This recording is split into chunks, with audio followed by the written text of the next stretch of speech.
All right, you guys have been thinking about buying an investment home here in the greater Phoenix area, but you don't know where to buy, why you would buy, what the return would be, what's the ideal property, Short term or long term? how do you manage it if you don't live here, how do you find it, all these questions. But let me tell you, in this video, we are going to cover from A to Z and tell you exactly how to make it happen right here, right after this.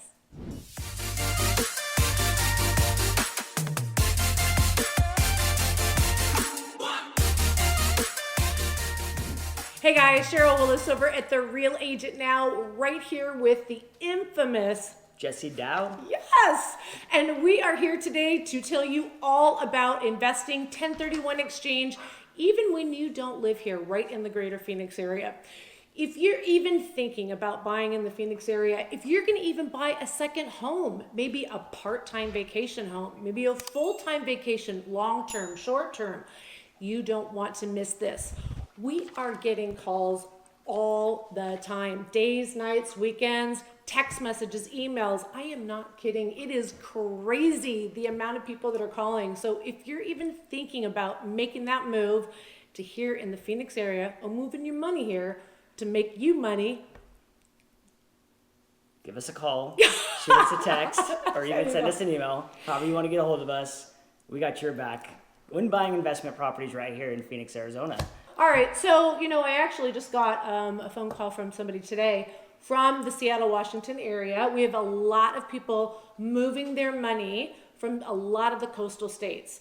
What are some of you're from Oregon, what were some of the challenges that you experienced as a landlord from long-term or short-term in Oregon? Yeah, one of the things that was really tough up there was massive restrictions on short-term and long-term Airbnb. Everything was dictated by the city or the county or the jurisdiction that you were in. So you had a lot of oversight by the municipalities, which is one thing that I really absolutely love about Arizona. Those things don't really exist. But going back to the Portland side, is it put a very tight regulation on long-term rentals.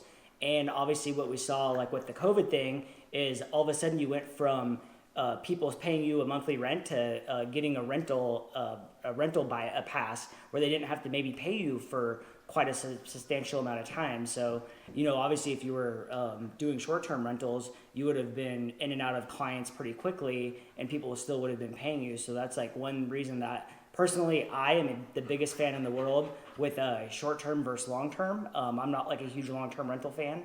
I understand that there's a place for all those things. But for me, I think it favors the owner a lot more with the short term. And I know that some people will say, well, the risk is we don't really know what the short term market really holds for us in the future. But like I was saying, Arizona is one of only 6 states that they don't have a short term rental rule regulation where it's actually been banned here. Banned to have laws against it. Exactly. Yeah, it's insane. And I'm originally from California, and I have to say that California is very tenant favored state. My stepfather, he owns a home in Cupertino, right across the street from Apple Computer. So he has a long-term tenant making great money on it and everything, right? Well, there was some craziness where the tenant moved out and had someone else move in. And so squatter laws kind of kicked in. He couldn't kick him out. No rent was being paid. It took him 3 months to get the not real tenant out. And then when they went to do the final walkthrough, everything was gone, including the appliances. Cabinets were ruined and things like that. And there was little to no recourse at all whatsoever in California. There's just so much liability. And like you said, landlords are kind of getting, the short end of the stick. And short-term rentals, now here's the part. When you were just saying, no one knows how viable it'd be for how long. But the great part of it is, first of all, you can use it anytime you'd like as a vacation rental, number one, yep. Right? So pick a spot that you're going to enjoy. But number 2, if for some reason, if something were to catastrophically change and short-term rentals were no longer a thing, change it to a long-term rental. Exactly, yeah. Crazy. Or you could just sell it. Right. The thing is, that's the one thing that really blew my mind about being down here is the rate of return that you get on a short-term rental. For example, I was really interested when I found out in Scottsdale they have over 4,000 Airbnbs.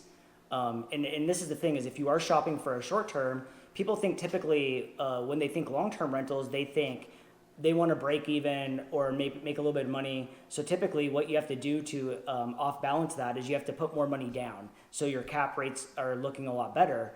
Well, the cool thing about Phoenix or Scottsdale is I just learned that the hot sweet spot is 8 to 12 bedrooms or 8 to 12 people sleep, not 8 to 12 bedrooms. Wow. That's a mansion. That's a mansion. I'll be glad to help you. Yeah, exactly. Sleeps 8 to 12. They have a 92% occupancy rate with an average nightly rate of $450. So that is absolutely insane. Where if you think to short-term or long-term rentals, typically people think 3-bed, 2-bath, because that's going to be your cheapest option to get the most amount of money. Well, here we see that the bigger the house, the more it sleeps, the more money you can get. Obviously, when you start getting up into mansion space, the house is going to go for a lot and it's going to not be booked as much. So that really is what we found is that sweet spot is that sleeps 8 to 12. And you might be asking yourself, well, how big of a house do I need? I was just going to say, yeah, so 8 to 12. So you're thinking the master bedroom, that's 2, right? Yep. Front room, family room, whatever, pull out, that's another 2. Yep. At least 2 other bedrooms. Maybe one has a queen, another one has bunk beds or something, right? Exactly, yeah. So with my house, it's preset for Airbnb. So it's the master bedroom sleeps 2, the office / guest bedroom sleeps 2, and then the second suite actually has either we're going to do 2 bunk beds or 2 doubles, which obviously that sleeps 8. 1,700 square foot house, and I got the pro forma done on it, and it was coming in at 72% occupancy rate, sleeps 8, and that was at $350 a night. So my gross was $92,000, minus the 20% rental fee that iTrip charges, which is a company that I personally really like. I was just gonna say, how did you get all this information? Yeah, right? I got it through this company called iTrip, which I used up in the Northwest. A lot of our old clients up there, they absolutely loved them, and the reason why is because they are essentially a property management company for short-term rentals. So if, let's say I hired iTrip, like I said, they gave me my pro forma. It tells you exactly what you need for your house, exactly how much it's going to go for. And then they charge you $600 one-time fee, and that's their annual marketing fee. And then they take 20% off of the gross sales, and they take care of all of the maintenance, all the cleaning. Everything. Obviously, if the water heater goes out, you got to replace that, but you're not the one getting called for it. So when I looked at $92,000 minus 20%, that took me to about $75,000, minus my mortgage, which let's say that's all profit. Exactly. Let's call it 25 grand. So now we're down around the $50,000 mark, minus all of the expenses. So like my gas, my electrical, my water, and my cable. Now we're safe another $6,000 a year. So literally my net profit on this house is about $45,000. And if you told any long-term investor that they could make $45,000 gross, like their minds would be blown. Yeah, right. And one reason that people in cities don't like to open up the short-term rental market is because they feel that everyone's going to take their long-term rentals and just convert them into short-terms. Well, obviously here in Arizona, it's wide open, and we obviously see that doesn't happen because there's still room for everyone to play in the sandbox. Some people love short-term, some people love long-term. So it really just depends. And, you were just telling me too, why people actually love short-term rentals and like what events happen here and how much the economy actually is driven by tourism and how much crazy stuff we do here. People don't realize how much the Phoenix area is a destination. Let's just say Arizona. Arizona is a destination, and even more so now after COVID. People are doing a lot more domestic travel. And even when the rest of the world was pretty much shut down, Arizona was open. And even though we did see a decline, we normally, when I say we, Arizona State, normally on an annual basis sees over $25 billion in tourism every single year. Now, last year, yeah, right? Who would have thought? Like Arizona, oh yeah, there's a lot going on here. But even last year, when things kind of got a little wonky, we still saw $15 billion, which is a big reason why our state was one of the top rated states for full recovery the fastest. And we are already at 100%. And now we're looking for employees everywhere. Every company is hiring. We have massive companies moving here. And so let me tell you, it's not the other way around, as in some of these other larger, especially more of the coastal states. But Airbnb is, when people think of it, well, and it's almost like the word Q-tip. We Yeah. all use that for Kleenex, the things, right? FedEx, And yeah. what else do we have? We have Xerox, Yeah. right? FedEx, Kleenex. Google, yeah, you're going to Google someone. So Airbnb. So if you're wondering, we have little four-legged kids running around while we're talking, which that's another thing. So as a realtor here, and almost all my business is complete relocation. And I specialize in relocation, which is completely different than moving even across town, let alone just a couple blocks over. Completely different. There's 10,000 more steps. But one of the things that people are so shocked about when they move to Arizona is they'll be moving out before they've closed on their new home, and they're like, we don't have anywhere to stay. And everybody seems to have a four-legged friend these days, right? Yep. Cat, dog, birds. I think we've had a couple of iguanas. But Airbnb pet friendly in Arizona, it's massive. People are shocked. We are a pet friendly state. So if you are a dog lover like I am, like he is too, like these are our kids, they are welcome at the majority. And so it's again, it draws people. When families are thinking about going somewhere, we have national forests, we have Sedona, we have Grand Canyon, only the biggest hole in the world right here, right? But then we also talk about some of the fun stuff. How about spring training? Yep. That is insane. And that's all over the valley too, by the way. I know that Jesse keeps bringing up Scottsdale because that's the area that he has his properties in. But I'm telling you, there's Airbnb needs everywhere in the greater Phoenix area. We have Super Bowl 2023 coming. I already told him you can come stay at my house for 10 days. You can rent out your house. Not kidding. 20 grand for 10 days. Not kidding. Get in now, and you too can do that for Super Bowl. And following Super Bowl, the following week is the Waste Management Open. Yes, that is known as the greatest show on grass. If you haven't heard about it, Tiger Woods got knocked in the head with a lemon on the 16th hole, which is, I can't wait to see it this year, because last year, of course, it was trimmed down quite a bit because they had to minimize the crowds. But it's going to be right back up, I'm sure, in no time at all. They see an average of about 700,000 people in 1 week. It's insane. It's insane. You have to go just to watch the people. The people watching is insane, right? Just plan on comfortable shoes because you're going to be walking all over, all day. We have Barrett Jackson. That is so fun. I can't wait for that to come. Barrett Jackson, again, $100 million in revenue. That's not just the sale of the car. That's what brings in to our economy, both in sales tax, in food and beverage, entertainment, hospitality, etc. We are also becoming the hot spot for bachelor parties and bridal showers. Yep. Right? Spas like you can't believe. How about golf?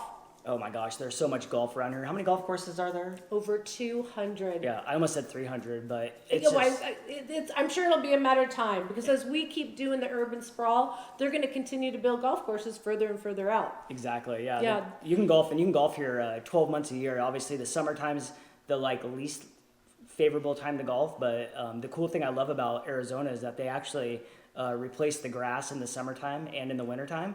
So we were just out looking at the golf course, and the golf course grass now is winter grass, and it looks like it's fake. It is so, each blade of grass is perfect. Yeah. Unbelievable. And the reason why, the winter grass is what everyone comes down here to play on. And this is why everyone says that they love Arizona golf conditions, because it's just it's impeccable the way that the fairways are here. And we have such little wind. Yep. Okay. We have very low humidity. All the different factors that make you uncomfortable, even being outside. I, for one, I don't like rain. It rains here less than 35 days a year. We get enough rain for the entire year in that 35 day. Well, there goes the squeaky balls. Yes. Okay. One of the other things that we're just starting to get into, and again, when I say we, I mean the greater Phoenix area, we have quite a few sports complexes throughout the valley, but there is a new one that is coming super soon. The very first part of it is going to be opening up the beginning of 2022. I don't remember what year we were in. It's called Legacy Sports Complex. It is over 300 acres of nonstop soccer fields, basketball fields, volleyball fields, sand and inside. It has concert venue. It has tennis courts. EA Sports Arena. It is insane. And so when I say they're beginning to open up in January, it's going to be a couple year project for sure. And that's in Mesa. And not too far from that, they're building the first surfing park here too, down in Gilbert. Gilbert is, I'm telling you, Gilbert is in the top of the news all of the time. And it's the #1 requested city that I receive from pick up that phone, because if you have questions on any area, we will tell you what's coming in. Everybody always says, so I want to get in before it's a thing. Where would you recommend? We know so many things that are coming in over the long term, 2 years, 5 years, even 10-year projects. All right, Levi. Yeah, and and that's like where I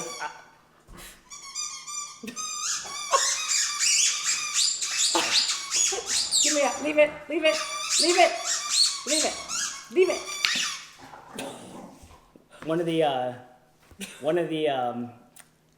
the places that I personally think is the hotbed coming up, like, don't make all your investment decisions based on what I'm going to say here, but I personally love Queen Creek, Santan, that specific area, which is right next to Gilbert and Chandler. Oh, and Queen Creek. Those are my 3 specific areas that I think are up and coming.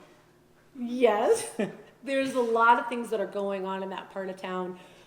They're working on the freeway extension right now. So right now, it's still considered a very rural part of our town. But I'll tell you, you get a big bang for your dollar down there. You get large properties, you get newer properties, and there is going to be some major employment possibly happening there. Yeah, there's a lot of stuff going on here in the greater Phoenix area. So as you start to see, again, all different cities and states kind of shake out what COVID has changed in their community, over 400 companies have already moved from California to Arizona. Oh yeah. I mean, we are such an employer-friendly state. So if you're also a small business owner or if you're self-employed, there's a lot of tax benefits moving here as opposed to any of the other coastal states. We didn't talk about some of my other favorites. We have NASCAR, PIR. We also have massive breweries coming out of our state. We have the culinary scene that's exploding. We have music. It is unbelievable. Music, we get every single large act because think about it. Las Vegas is an hour from here and so is Los Angeles, flight-wise. And so we get all the same acts, and it's literally half the price of the tickets. Exactly. But more importantly, aside from the tourism, and this is what people don't think about with Airbnb or short-term rentals, corporate housing, business travel. I cannot tell you how many people that I know that work for Intel that don't live here, and rather than staying in corporate housing and rather than staying in hotels now, they stay in Airbnbs. So boom, that has just increased that demand. They would rather have that, if they're going to be on a project for a couple weeks or maybe a month, rather than stay in a hotel, which I don't know about you, but it's fun for the first couple of days. Levi, what are you doing? we got to It's fun for the first couple of days. You have, a house cleaner coming in every day, but then it gets to the point where, it would be nice to just relax on a nice couch and maybe make dinner myself or barbecue, or how about swim in my own pool? You don't want to stay in a hotel. So businesses, corporations save money.